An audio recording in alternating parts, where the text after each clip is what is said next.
going to dive into what life looks like in the first 100 days of buying a business, some of the pitfalls, some of the wins and lows from someone who has quite literally just done it. So I appreciate that story. Maybe just double click on, you know, if we think about the acquisition, what made you feel this was the right business to buy? Yeah, so I'm very we're very prescriptive and kind of data driven in our approach. And I guess my background in go to market, it's basically same tricks, different context. So in a go to market context, it would be around an ideal customer profile. And so how do you tease out the 5 to 10 data points that give you signal that this is like a high probability customer that you can solve their pain, et cetera. And then that gives you leverage in terms of who you go after.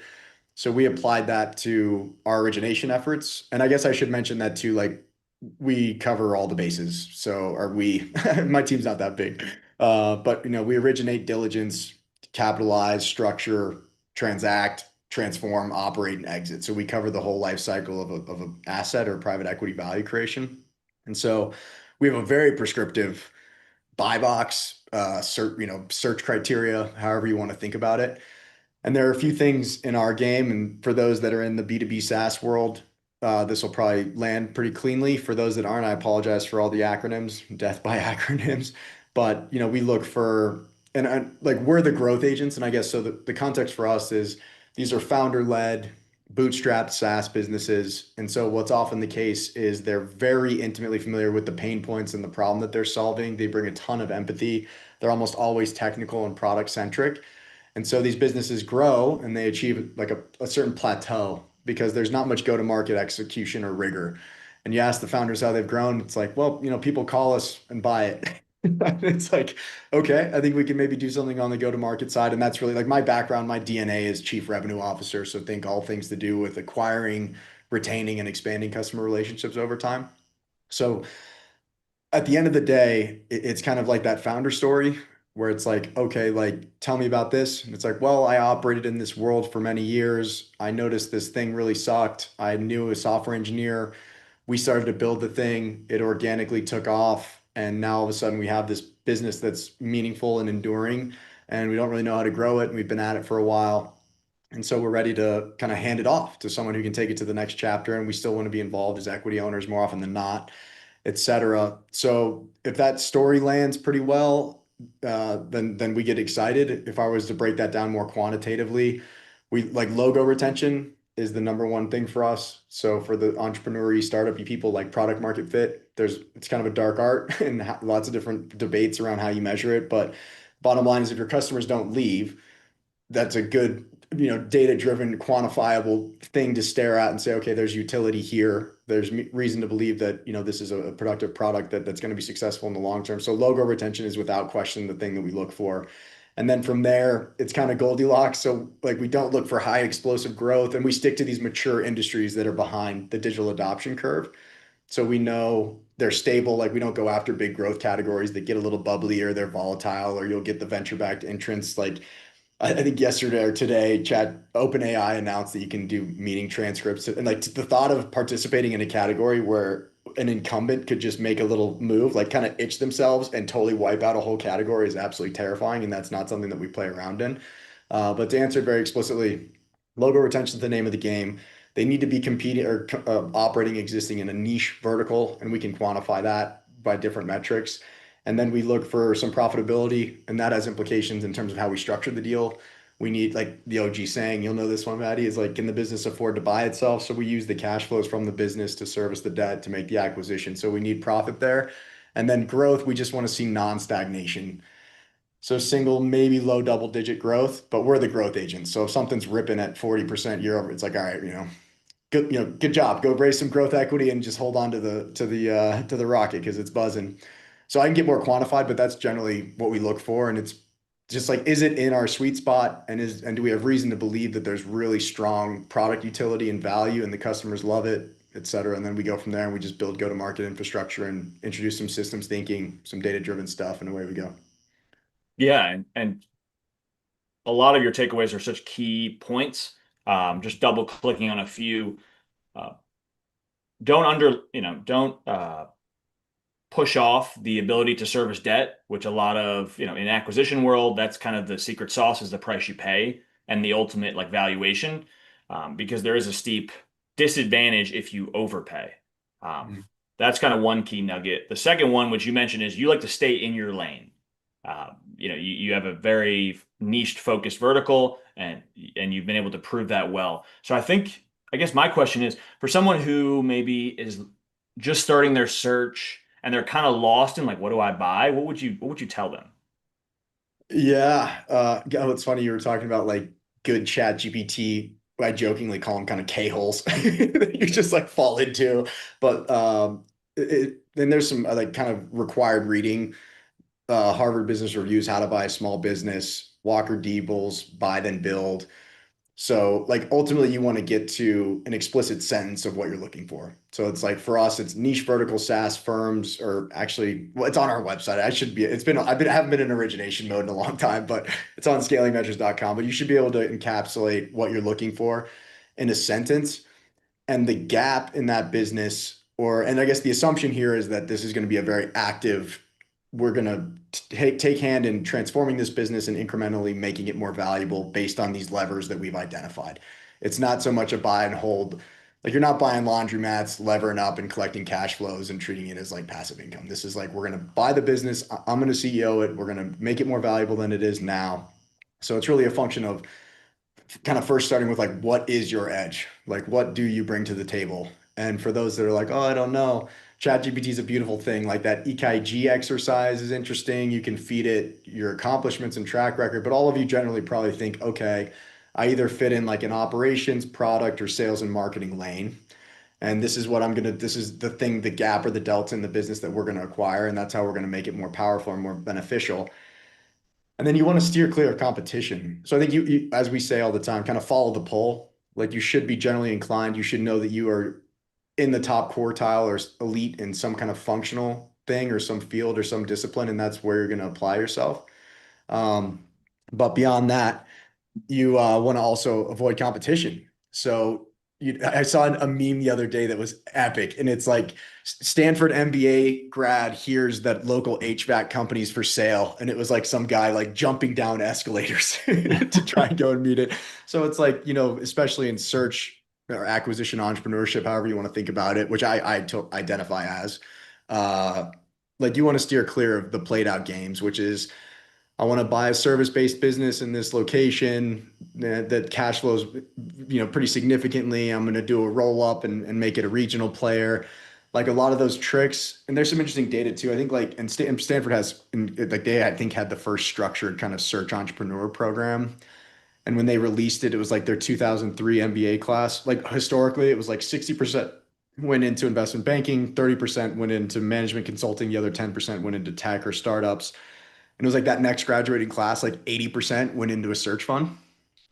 And so this is not a new game by any means. Like there have been some players that have really been at it. So try to be novel with your approach, or else you end up back to the point that you made in a very competitive scenario where you overpay for an asset. And that basically sets you up with an impossible starting line to generate an interesting return. And so figure the days of buying these things and introducing some financial engineering and yada yada and walking away with a 40% IRR are probably gone. But you can also pair that with the silver tsunami and all the baby boomers. So I mean there are opportunities, but I would say, you don't, or someone put it, you could go play against LeBron James or you could go dunk on sixth graders. So avoid competition. Oh, there's so many different analogies. I've dunking on sixth graders in theory sounds easy, unless there's like some there, it's the LeBron James sixth grader, and he's already like 6 feet tall. Or Yes. Or someone ties your shoelaces because the business is, has some frailty that you didn't see when you bought it. Like there's gotchas everywhere. yeah, Or how hard can it be? right. Yeah, Buying and transforming and selling a business. Can't be that hard. yeah. So many nuggets. I guess transitioning, and we're going to get into the content just personally. What was the hardest part of the first 90 days of this? Yeah. God, that's a good question. And I think actually I may pause. Do you mind just maybe giving a high level of the acquisition, just so if you're Sure. comfortable? Okay. Yeah, yeah. So it's You guessed it, niche vertical SaaS business, B2B. It caters to the furniture and lighting manufacturing category. And so these groups produce sofas, lighting fixtures, stuff like that. And then in terms of their sales channels or their go-to-market, they sell in bulk to retailers and then to the trade, which are architects, interior designers that do project-based work. So it's a very kind of trade show market-based category. It relies a lot on independent sales reps. They call them field reps that are out visiting retailers at construction sites, etc. So sales execution is varied and it's very difficult. And the product complexity for them, you have 3,000 SKUs, each has 5 points of variability that informs pricing. Pricing then is a function of the audience and the person you're selling to. Oh God, do we have inventory? Is it back ordered? There's all this complexity in like the sales execution. So it's part iPad app for those field sales interactions, and then a web app for B2B commerce. So kind of transactions where field sales isn't involved. And then there's like a really hardcore analytics and data play because you need to make sense of product, inventory, customers, all that good stuff. And it's lower middle market. So I guess I won't go into revenues and stuff like that, but logo retention is incredible. Customers love it. We hear all the time from the sales reps, this is my most valuable tool, etc. Founder retired and he was in the category for 20 years as an operations manager globally, living all kinds of places across the world. His son was a software engineer.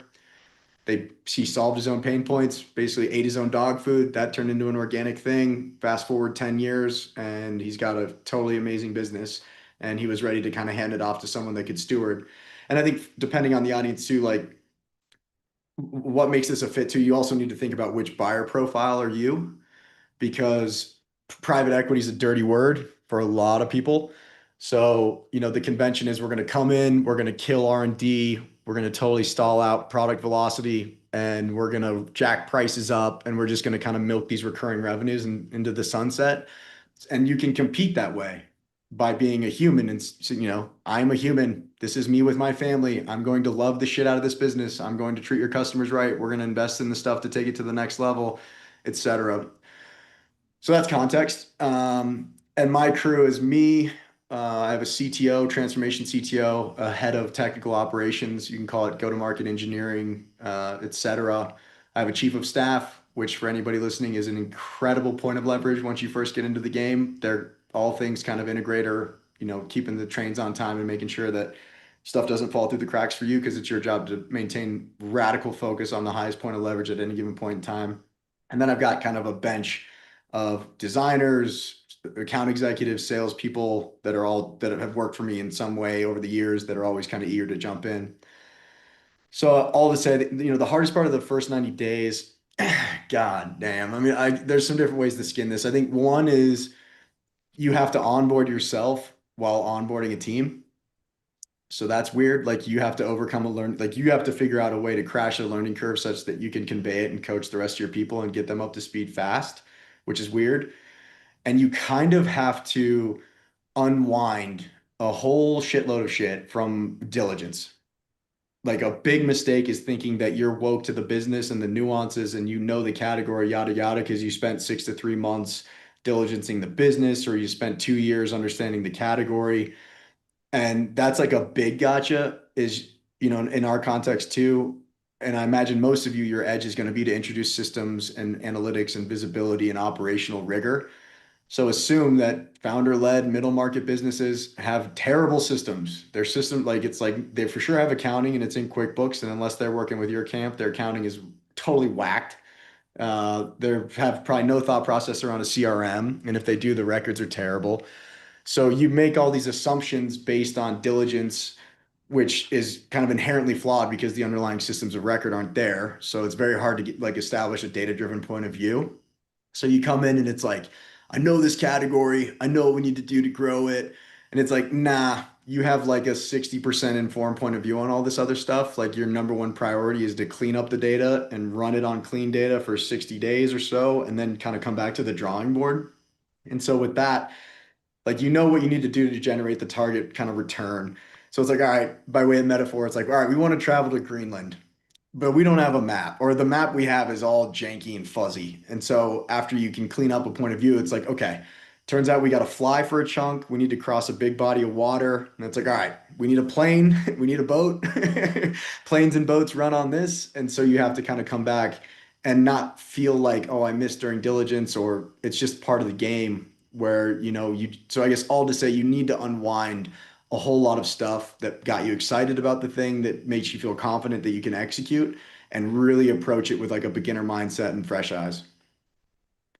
Yeah, exceptional nuggets there. For all of you, tuning in, this is recorded, so you're going to have a chance to flip back on all these nuggets. I know I've written down already a few, just from, some of the perspectives you share. One thing, I did a little homework, and I think you said a quote of, leave your ego at the door, or something about, shower off your ego. Like, what did that look like? What does that ring a bell for this one? Yeah, yeah, totally. So it was, well, the other like total pitfall is like, and speaking purely from me, like I went to Stern, I got my MBA. Like I'm smarter than this founder bro who started this, or or it's like just coming in with any sense of entitlement. And it's like, no, no, like what you're the asset is that crazy domain expertise that took years to establish. So you have to come in and assume like I don't know anything. I know a lot about business, I know a lot about go to market or whatever, and I have an edge here that I want to apply. But you need to be humble as it gets in terms of the customers, in terms of the pain points, in terms of the competitive landscape, which is back to unwinding all these things that you build conviction around during diligence and that you have to speak to very confidently when you're talking to investors or whatever.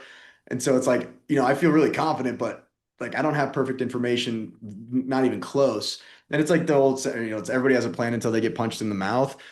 It's like that whole financial model and transformation plan, like be ready to crumple it up and throw it over your shoulder. And it's like, because your number one job, and I get for those that are watching too, I build in public. So I have a scaling venture Substack where I try to capture, like trying to pay it forward as much. Like I'm producing this for Kjael 2 years ago. Like I wish I had had this kind of guidepost for myself, like someone who was just a couple years ahead of the game and I could kind of ride their coattails and avoid some of the pitfalls. But like the theme, and I was actually, it's like stability, learning, and transition. Because the other like pitfall or gotcha is, and we have some mantras, like we're very kind of mantra based, but focus creates the space for performance and simplicity is mastery. And so, in our first acquisition, it's like, we're going to do this and change that and do this and change this and change that and change this. And you end up trying to boil the ocean and you just kind of stand still. You're like the duck that's wiggling his feet, but you're not moving. So, if nothing else, like your number one objective in the first 90 days is don't break the business. That's it. If you don't break the business and there weren't like horrible dead bodies buried somewhere that you missed during diligence, it's a win. So you're there to learn, observe, translate as much institutional knowledge as you can from the prior owner. Assume there's no documentation, there's no operating systems, there's no SOPs, there's no playbook. And that's an obvious place, like making the business more repeatable and easier for a third party to come in and operate is a very underrated value creation mechanism. So even if you just start to get to that place where this thing is a little bit more coin operated, that's a huge win. You don't need to see, and the other thing is, we're like, oh, we're going to improve this conversion rate in the first 90 days. And it's like you might do the thing that sets you up to improve the conversion rate, and then you need another 90 days to observe change in the conversion rate. So we kind of come in, it's all this coiled energy from the kind of diligence and the deal process where you get in and you just want to do everything. And it's like, no, no. Like you should think about the one thing you need to do in the next 90 days. And if you can't boil it down to that, then that's the exercise. Like you need to strip away the nonsense and just get to a point where the entire crew is completely aligned on the single most important thing you can do in the next 90 days, which is probably safely transition the business. Don't Yeah. break it. And there's a lot of posting and comments from thought leaders in the acquisition space of like, you should do X or you should do Y. I am aligned with you in the first 90 days, in my opinion. I think maintaining, steering the ship and not crashing it, while making some small changes is best practice. So if we think about your most recent one, what was one change you did make, if any? Yeah. it was all systems related for sure. So it was like we need to basically go super hard at the tech stack, clean up all the records. Like we need to tidy up the business so we can see how it works, so we can understand the physics. And when we think about the physics in our world, it's like the ARR waterfall. So we have opportunities that are created. There's a sales process that's executed. You win a deal, closed one. That transitions into an onboarding or an implementation program. At that point, it goes live and you bill, and then you start to realize that revenue, like pulling apart those mechanics. And then having a clear point of view on benchmarks relative to your, because that's another really important thing is like everything is relative. So when you step in, like everything is relative. So, but as by way of analogy with strength training, you don't get into the gym and it's like, oh, I want to squat 300 pounds. It's like, all right, what does a average white boy like me, 6 feet, 160 pounds squat at age 37? Okay, so now I have some benchmarks. Cool. If you don't have benchmarks that are available to you, then you establish base rates and you think about some reasonable rate of improvement. So it's like, I'm squatting 200 pounds. Cool. I'm going to try to add 10% this quarter. And you start to think about how you kind of logically level that up. Um, and I'm sorry, what was the specific question you had? Yeah, it was, Oh, the things we did. and you answered it. It was just like if there was one change you did make, it sounds like it was the tech stack a little Yeah, bit. yeah, yeah. So for sure. So it's like you want to stay like go hard at the tech stack, and it's really three things. You want to decompose revenues and other stuff in the books, so you have a really clean point of view on how a dollar moves through the business, because the bookkeeping is going to be a mess. The CRM is completely like not useful. You want to understand the support mechanisms and how that works, the weight of a typical customer, different things like that. So it's kind of tidying up the systems, centralizing the data, so that in 60 days you pick your head up and you're like, cool, we see it exactly how it works now. And then you can figure out, back to the kind of Greenland example, where it's like, cool, actually, the real choke point in the business via theory of constraints is this thing. So it's not a sales process execution thing, it's an onboarding and activation thing. And then you can come up with a game plan on what's our, base rate, what's our trailing 6 month, whatever kind of average. Cool. What's a benchmark in our peer group? How do we close that gap? And you're basically looking for, we use the rice score, but you're looking for outsized return on your energy. And that's relative. So it's like sales is a 4 out of 10. It's going to be a shitload of effort to take it from a 4 to a 6 out of 10.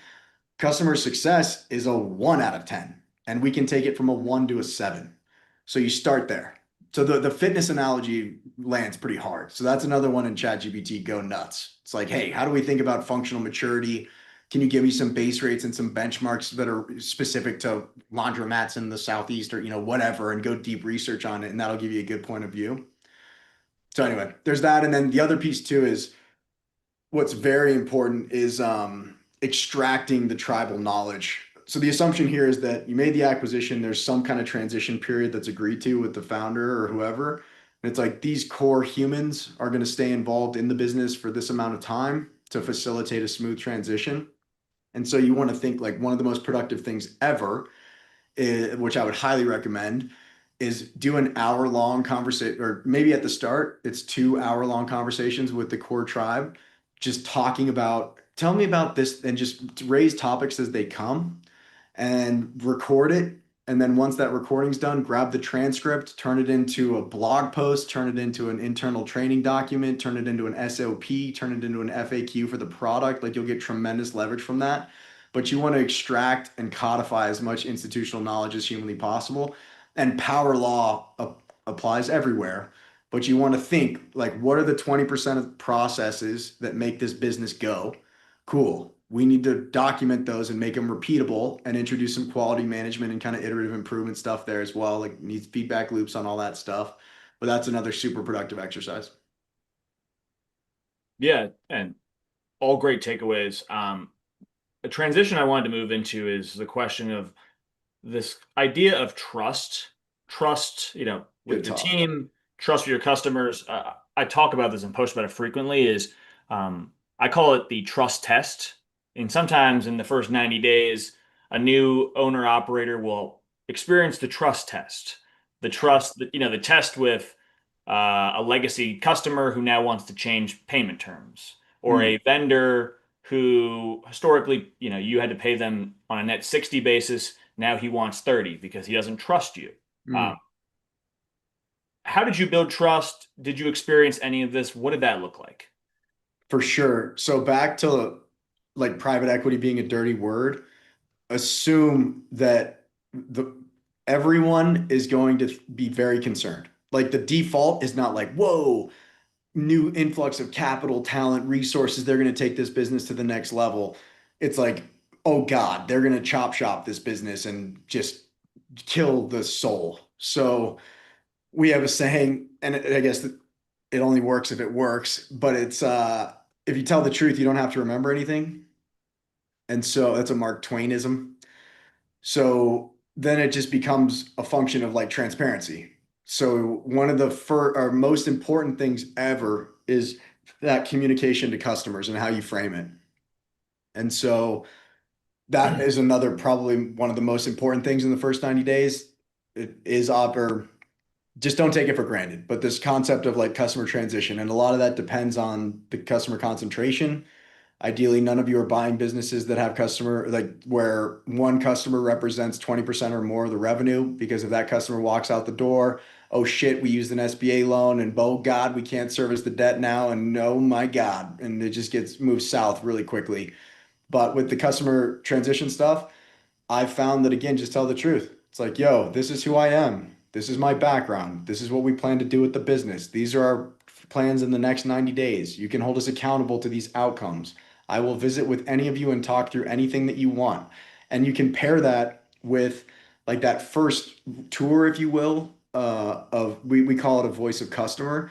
But that transition is one of the most high leverage activities ever because you establish rapport with the customer base, you get feedback on the you can gather so much feedback. So back to like crashing that learning curve, that whole thing, like you can survey customers, they probably have never been surveyed. You can establish a baseline for whatever customer satisfaction metric you like, net promoter or whatever, is a very, very high leverage thing.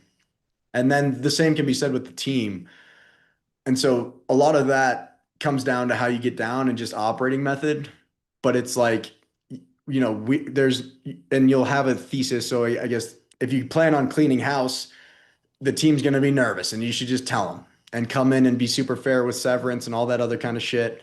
But the assumption is, again, back to like not destabilizing the business. Like you probably don't want to chop heads in the first 90 days, like no matter what. And if you think someone is truly underperforming, and be ready to be surprised to the upside, back to the systems of record where it's like, oh my God, this support person sucks. And it's like, no, it's actually the reporting on the response time is broken and the resolution time is broken. This support person is actually elite. So back to the thing, like come in with really fresh eyes.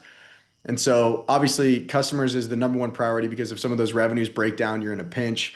The team is a close second.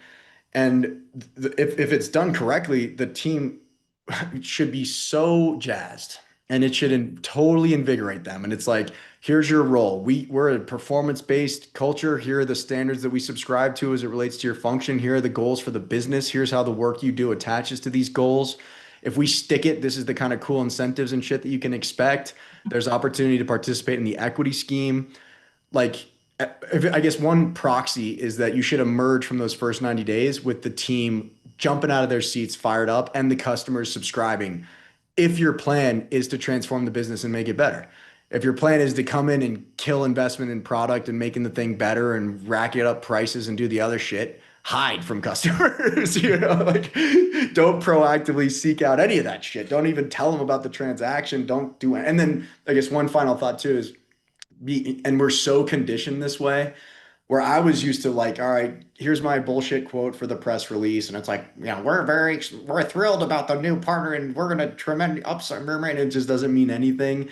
And like pitching it as like a major recapitalization, like just know that your audience is going to see through the noise. So it's like, just be careful how the terminology and the semantics matter. So if you go, and I wouldn't take much pride in issuing press releases and all that other kind of stuff and screaming about deals from the hills.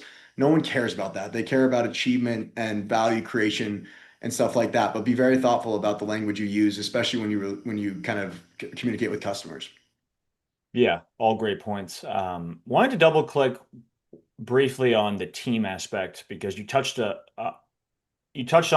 some key points about like a playbook of, you have a lot of energy, which is why we jive.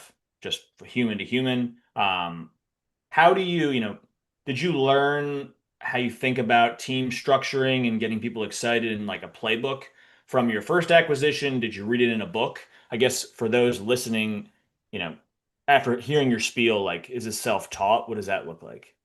Uh, yeah. Oof, God. I mean, I think we subscribe another kind of, and it's kind of, and I kind of have a chip on my shoulder around how just private equity kind of gets down. Like, I think I always wondered literally what happens if you invert the model, and that starts with doing it with a soul, for lack of a better way to describe it.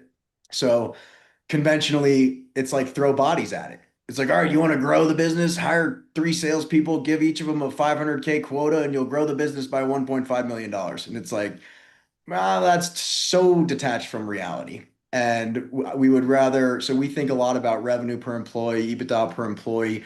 Like we want to be the leanest, meanest, punching so hot far above our weight class crew that's very tech enabled. Like we want three people in Iron Man suits, not 100 people running around in riot gear, you know? So what I've found, and then this quickly transitions into like management and leadership style and stuff like that. But like the number one objective is to remove subjectivity.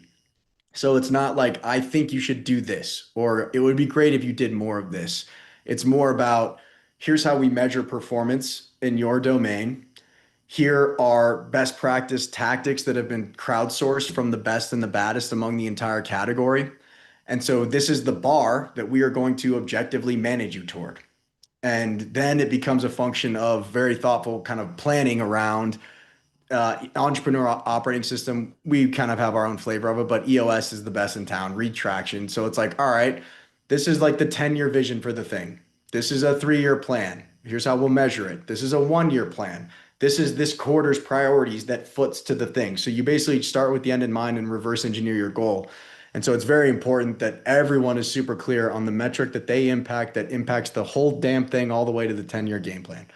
Um, and this is less about the game we play. I mean, this gets way more into management structure, style, systems. And so like a good starting point is back to systems of record. A lot of people can't measure their performance. They have no idea what matters in their domain. And so if you can start to introduce that stuff, it becomes less of like a, hey, Bill, it'd be great if you started your calls this way. And it's more so like, I noticed the conversion rate of your call sucks. This is what we're expecting in that function. Here are 3 tactics that have been proven that impact that outcome. Let's train you on it and let's get you there. So it's less about being another chef with an opinion on what people want to eat and more so about like, what's ordering on the menu. And like, or, I believe in God for all else, bring data or some variant of that. Yeah, and I think the key message is plan. You need to have a plan, a playbook, an SOP, whatever you call it. It needs to be a plan of what does, and this is a good transition of this action plan I'm about to show. The 1-year plan, the 90-day plan, the 3-year plan, the 10-year plan. So I guess for those of you listening, you need to think thoughtfully about what the plan looks like. Does that align with your values and like the go forward strategy? It sounds like that's the secret sauce. Yeah, and like the financial goals are probably very set. It's like this is our hurdle rate for investment or whatever, however you're thinking about it. To do that, we need to achieve these performance indicators. So you're going to know what revenue needs to be in the year. You're going to know what EBITDA needs to be. You're going to know what gross margins need, or however you think about it. So it's more so just figuring out how you get there with the personnel that you have. And that's back to like maturity scores for each function are super helpful. So it's like, all right, what business context am I in? What are the revenue drivers? What are the cost drivers? Simple as that. And then what are the functions? And it is kind of simple where it's like, a role is simply like a thoughtful organization of activities. So that's back to like operating models that are based on function and assume that founders don't know shit about that. So they're like, well, yeah, you like there's this stuff over here that needs to get done. And so it might not be the most rational grouping of activities. So back to the team stuff, like a lot of times it's like, all right, why did you come work here? What gets you jumping out of bed? What direction do you want to move your career in? And it's like, well, I love product management and yada yada. And it's like, okay, but you're working in customer support. He's like, yeah, I thought I was going to be in product man. And it's like, okay, how do we change your trajectory such that you end up occupying the space that gets you jazzed and jumping out of bed, and then motivation takes care of itself. So anyway, just another thought on the team piece is like it's like think less about it's like you have talent and they have overcome the learning curve, but be very open-minded to massaging where they fit and what they work on to be more productive and organized and to move them in a direction that naturally gets them jazzed. Yeah, it's I think deals and businesses that produce meaningful returns really start at like the team level and inspiring employees. A lot of legacy founders have maybe lacked that, and it's not a disservice to them. If they've run a business for 20, 30 years, it might just be a lack of, interest or motivation that, later in their careers experience versus a new, hungry founder and entrepreneur like yourself brings that fire to the table and can inspire employees, to be better. So I think it's very important. And another super high leverage activity, or just think that like the systems suck, which is a function of like data effectively and how you harvest it and how you make sense of it. And so there's an incredible opportunity to survey customers with this kind of trigger event. There's also an incredible opportunity to survey the team. How do you spend your day? What stuff do you love? What stuff is absolutely miserable? Which systems are completely worthless? What opportunities are, it's just that is pure gold. And that's back to first 30 days, get the data. Yeah. Get the data, update the system, centralize whatever you can, and then and I think strategy development in the first 36 is probably a little ambitious. But it's again, yeah. Sorry, being redundant now, but I think we drive home the point. Like that is the priority. Yeah, and this graphic is just to set a framework for um, what the 90 days looks like. So when we touched a lot on a lot of the points, but just to really drive home, you know, we talked about building the foundation, which is a high focus. Yeah, For someone, if they just open this, live on our YouTube channel, what do you mean when you say strategy development? yeah. So like, and I actually just have my notes on this. So like day 1 to 30 is like customer communication and relationship transition, and this is through the lens of go to market. So, and I think that's probably a good assumption is that like the competence of the business is around product and service, probably, because that's why people stick around. That's probably what you have are jazzed about it. So, a lot of the shortcomings are going to be around growth, sales, marketing, whatever you want to call it. So, go to market is like our kind of language for it. So, figure the beginning is customer communication, relationship transition, and then you move into sales team analysis, which is you could reframe as like personnel analysis. And then you want to rip and validate and kind of lean in and get some real firsthand primary points of view around market and customer analysis. So that's where those voice of customer interviews, kind of tuning your point of view on the customer journey, et cetera. And then you get into, oh yeah, shit, there you go. And then you get into like more of like this strategic kind of tuning. And that's back to just like our point of view on everything is you're just a scientist. So like you're just running little tests, seeing what works and doubling down. And so as it relates to go to market strategy, it's like, hey, like we're going to buy some ads and just play around with messaging, and ads are great because it's high frequency. As emails are good, but the feedback loops are more drawn out. So it's like we're going to really kind of tune our point of view with the pain points of the category or whatever. Paid ads or just not to generate any type of pipeline or any other shit. It's like we're just going to run ads just to learn something is very, very important. And then you want to start to build a universe on or a point of view on how you grow it. So it's like, all right, this is our market, this is the total addressable TAM, SAM, however you want to think about it, but it's like this is our relevant universe, and then you need to start building something that allows you to action that. So a lot of this is if you want to, or by way of metaphor, is like if you want to get married, a really good way to find your wife is to look at all the people you've dated with who you stayed with the longest. So it's like turns out the my type is these five dimensions. So I guess the best way to figure out what your best new customers are is to reverse engineer who your best existing customers are. And this is where concepts like ideal customer profile, whatever. But ideally you kind of codify a point of view on that, and then you go find out and make it actionable the people's doors you can kick down to grow the business. So that's kind of into this like prospect universe building. There's all kinds of vernacular wrapped around it. And then you start to think more about like, all right, we need to document, and then you can't fix what you're not measuring right now, or we call it kind of mapping the territory. So even if the process sucks, document it. And it's like, okay, cool. Now we can see what it is. And then you can kind of think about it like a Lego block. And it's like we can isolate these little components and we can figure out if they're working or they suck. So you want to map the territory, and again, power law is totally applicable. So in a SaaS context, it's like, what does the product management process look like? What does the sales process look like? What does customer support methods look like? Cool. And then map like the 20% most important processes that way. Or it'd be like product management. How do we take feedback from customer support, blah, blah, blah, and turn that into improvement in the product, the most substantive kind of manifestation of improvement? What does the sales prospect look like? Like how we turn prospects into customers. Cool. What does the support process look like? How we resolve issues and make the business better as a function of patterns and the issues that we identify over time. So that's about before I puke anymore on this poor audience. I'll leave it at that. Yeah, and just double clicking on, I'm always a fan of, actionable advice. If we think about your the most recent 90 days of your acquisition, finding the ideal customer, is that something that you've implemented? What does that look like? Yeah, 100%.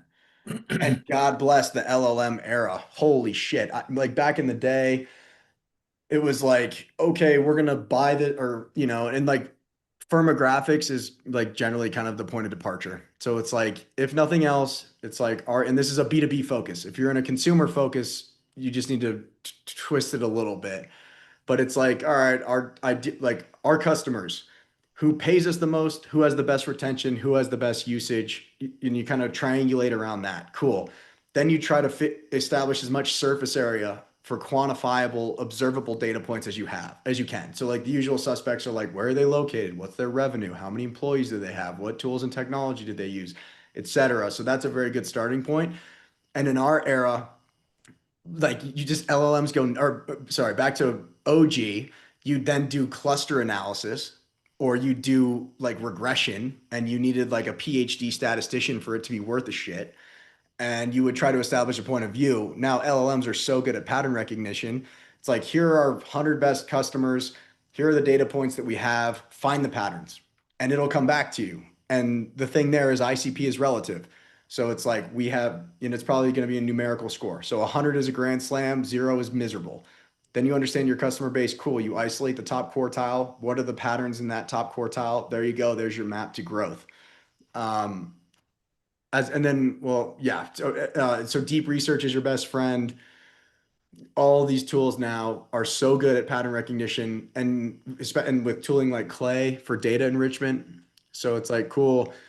Because you kind of stack together firmographics and then the user level. So what are the attributes at the account level? What are the attributes at the people that use our stuff? And then you start to snap those things together. And then ideally you can move towards pain-based segmentation. So this is where it gets super heady, but it's like firmographics is a total starting point. Because back to the date marry metaphor, all these people can be your type. It doesn't matter if they're married. So like you're looking, like your type is a point of departure, and then you have to start to look for trigger events, which is like, oh shit, she just broke up or he just broke up. Now's a great time to engage, right? So you need to start to think about those things. And in a B2B context, you want to start to see the market in terms of pain-based segmentation. So we know that our addressable market is X. Which group is feeling the most acute pain for the problem that we solve? And then you go after them in descending order of priority based on the pain that they feel, which you can quantify for them. So many good nuggets, and for those of you looking at the slides, this is going to be all recorded, so we can, and the slide deck is available. Also, all of this is very much better documented on your Substack, which I'll link to in the chat, so people can look at and really digest. Um, Moving over to a lighter topic, same business related. What's one thing for this specific transaction that you'd make today to grow the business fast? I know we've talked about slow and steady, but what do you see one thing you could do? Yeah, yeah. Well, I've got a little anecdote for you, Pat. Uh, Two gardeners, neighbors. One gardener wakes up every morning and fire hoses his lawn with water and puts Miracle Grow on it and speaks sweet nothings to it. And he comes out every day and he notices that his neighbor's lawn is ripping. His garden is ripping. And he's like, dude, what are you doing to make your garden crush? And he's like, I just removed the stuff that prevents it from growing. So I want to suggest that mastery is the act of subtraction. It's not the act of addition. So the theory of constraints, how like back to the fitness analogy, it's like, man, my squat, I can't get my squat any bigger. I'm eating all this protein, I'm taking all these supplements, I squat every day. And it turns out that squatting is a function of ankle mobility. And so it's like the constraint in that system is the mobility of your ankle. So you want to look at the business that way. And so assume like another thing that is the most productive period is like how do we whittle this business down to its absolute essence? And if we can cut away all this other bullshit, focus creates the space for performance. I heard a good one the other day. Senra was on O'Shaughnessy's Invest, like, which is cool because he runs anytime those two team up, they get pretty heady. And he was like, limit the number of details and then make the details perfect as just like a general operating mantra. So so that's generally it. So like think the last thing you want to do is additive.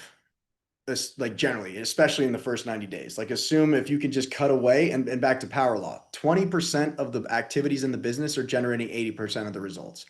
So it's your job to find those 20% things and then ruthlessly cut out the 80%. So I have a rule that's like kill all the meetings. Kill them all. Kill every single meeting. And then which meetings matter? It will emerge very quickly the meetings that matter. But assume and like there's no productivity killer like meetings. So anyway, that's kind of just jibber jabber. But the one move I'd make to grow the business fast, um, I think it's reapproaching onboarding with a very first principles kind of design based focus. Like I think there's been a lot of beliefs in the business that have just been handed down that don't make sense. And so you want to really boil things down to their essence, which is like, cool. Like what is implementation a function of? What are the inputs? What are the outputs? Who on the what makes sense to ask the customer to be accountable for? What do we need to be accountable for? Okay, what's a reasonable timeline to execute on that stuff? So for us, there's like a potential, I don't know, 80% rate of improvement in that specific thing, just because there were so many false beliefs that became the culture where, you believe something long enough, you don't even know that it's a belief. So there was some stuff in with fresh eyes, you can unpack that. And it's like, talk to me about why this is a 45-day timeline. And they're like, oh, well, it's like a month was fast, two was too long, It's like, Right. so we thought like a month and a half sounded about right. And then pricing too. And I know this one, I don't need to say much here, but like so a misconception is that go to market is all about customer acquisition and channels and data and blah blah. And it's like, yeah, but like a third of it is about, or the number one school lesson in business school. There's two ways to drive revenue: sell more widgets or sell the same number of widgets for more. So assume that pricing and packaging is also a competence that is well outside of the business now. So when you come in bringing really fresh eyes to how you package product, how you price it is a huge lever, huge, huge lever. And you don't want to do anything too quickly because that comes back to customer sensitivity. So it's something that you test and that you roll out with net new customers. And then you think about a transition plan for existing, because that falls back into like this paradigm of private equity, which everybody's kind of snake bitten around and they're just waiting for it. So don't give them a reason to think you're going to do the conventional shit that gives everybody a bad taste in their mouth. Yeah, so true. And one takeaway, and I've heard this on, I'm a small business junkie in terms of podcasts, interviews, et cetera. And one common theme of pricing or how they think about, just stuck in their ways is they never thought they could, or they were maybe afraid to raise prices. So while, I'm not saying, on day one, jack up prices because that's a high likelihood of, pissing off some customers. Don't be afraid to maybe make some of those changes with price or, have those conversations. Did you, we think about the 90 days, we break it down. When did you start doing those, uncomfortable things around, the customers? Um, Or did you? So another mantra is like you are what you tolerate. So like it's not the top of the bar that defines us, it's the bottom of the bar. And so find out what the business has been tolerating and then assign your own standards. So it's like, our invoices are net 30. And it's like, that's outrageous. Or, and it's like, well, what happens to cash flow if we make like, or how do we get paid? It's like we send invoices and they cut us a check. And it's like, all right, well, let's offer payment via Stripe and let's collapse those receivable timelines from 30 days to day of. Holy shit, we now have all this kind of cash surplus, or we just move the whole thing forward and then you can invest in growth ahead of time and yada yada. So think about it that way. And then in terms of comfort too, back to power law, like usually it's like 20% of your customers generate 80% of the revenue somehow, some way, or 20% of your customers are responsible for 80% of the support burden. So you can apply it in any walk of life. But back to reduction, like churning a customer that is the most heavy pain in the ass customer is not a bad thing. Like that's good for the organism that is the business, right? That's back to removing something that's preventing the garden from growing. So you introduce friction such that, or the other one is salespeople running around with anybody that'll talk to them. And it's like, no, no, you only talk to people that are quantifiably a good fit for what we do. You can tell people, pardon my French, to fuck off. Like, here's a link to a demo or a link to a whatever, or recommend them to other people. But like, you're in charge of your time by any means. And so you introduce a tension, but it's a rational tension and it's in the interest of the broader organism. So you have to always keep the health of the business above all, not the relationship with a single customer or a single vendor or whatever. You've got to do what's in the interest of the thing that is the priority across everybody's priority. Yeah, so true. Be a steward of your own time, and protect your time is very important. Um, and in this growing world of social media, YouTube channels, like we're streaming live from mine right now. If people may not be a good fit, I often will point them to my YouTube channel with tons of free content, or my Twitter account, or my LinkedIn, to not, disrespect them and say I don't have time for you, but at the same time point them in directions of free resources. So I think that's a good way to maintain some of that relationship, but ultimately, being a steward of your business is number one, number two, number three, four, five. So I, I I completely Saying agree. yes to something is saying no to everything else. Right. So there's Um, an opportunity cost embedded there that can be catastrophic, if it yeah. accumulates, all that stuff compounds. So many good nuggets. In the essence of time, I think we're gonna pause for some questions.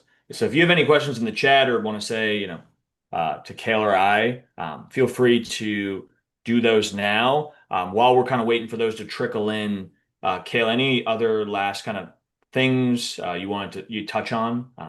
I know we didn't get to everything, but we could have probably talked for 3 hours. So Yeah, well, I see the chat from Dexter. Yeah, if you go to my subs, and it depends if you're jazzed about B2B SaaS or my category, but I just spend a lot of time kind of curating my content backlog and being very thoughtful about like, here are the skills I need to be elite in my field. This is what they would translate into like pillars of knowledge. And then here's a 100 item backlog of timeless blah, blah, blah. Oh yeah, there you go. That's a project plan kind of thing too. So for Dexter, there's all kinds of golden little nuggets in there. And there's a method there to build your own backlog of content that's totally tuned to. So you're like, I want to do kind of a blue collar service based business or whatever. And you can use the playbook in the Substack to come up with your own content list. But the books that are the usual suspects are Buy and Build, The Messy Middle, Harvard Business Review, How to Buy a Business. And then you can get really technical with like, yeah, it depends on what you need, but like negotiating, closing, operating, search, like that's generally pretty broad. But I would say if this is your bag, my Substack might be one of the. I mean, we've got like a bunch of them now. I've been at it for a few years, and not so much a shameless plug, but I can tell you that that's probably as contextually relevant as you'll find across because it's very rare that you find someone that oversees the full arc. Like you'll find like a banker that's specialized on the transaction side but doesn't know shit about operating, an operator that doesn't know anything about deals, So it's hard to find that captured in one human or captured in one content stream. So maybe start there. Yeah, and when we first met, which seems like yesterday, but it was many months ago or a year at this point, who knows? As it's June 25. Building in public is actually very rare. So I do want to highlight the Scaling Venture Substack is exceptional. Proud subscriber. Hopefully we can increase those numbers, but seeing your kind of growth has been incredible to watch. And, obviously we've worked together professionally in some of your transactions. So it's just filled with nuggets of information. And So it's certainly for those of you on, check that out. There's tons of info. and it's organized by like or it's just categorized almost exactly as Dexter tried to compartmentalize the knowledge. The deal related and it's we build in public, right? So the deal related stuff kicks up when we're doing deals. The operating related stuff kicks up when we're doing the operating. And God, I go back and read some of the first ones, and it's definitely a little cringy. I'm like, oh God, those, but that's it's kind of cool in the same time. Yeah, it speaks to a lot of people's comments of on just do the damn thing. I'm sure when my first webinar was very raw and rough, and here we are today, 100 videos in. Hopefully it's a work in process, but just doing the thing. So for those of you still hanging with us, we appreciate it. Just doing the things. If you want to buy a business, if you're currently in the weeds and trying to figure out, hey, I bought a business, but I don't have a plan, just start doing. You know, Analysis Actionable by adjust. paralysis is real.